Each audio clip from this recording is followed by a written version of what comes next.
在地人在地前来看台中市政府针对着大甲火车头的周边来做绿美化，前后做11外个月总算完工。这个全新的车头，搁来加入着当地嫩草、咸草的元素，变做一个转开的新景点。 大甲有全新的门面，大甲车头伫设立台中头一个有电梯跨站天桥了后，市政府开始呢改造边仔混乱的交通甲环境，车头边的广场经过11个月工期，总算完工啊！早期这个地方因为建设可能过早哈，后来就很多地方建设已经好了，而且有些很多方荒废的地方。 这摆美化工程，市政府开4100万的经费，立起动线甲空间拢重新规划。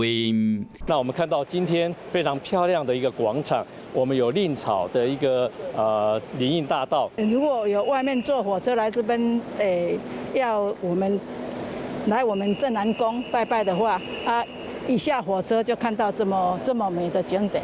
大甲车头变成充满在地特色的咸草道串联边的景点。 希望让大家变成新的观光胜地。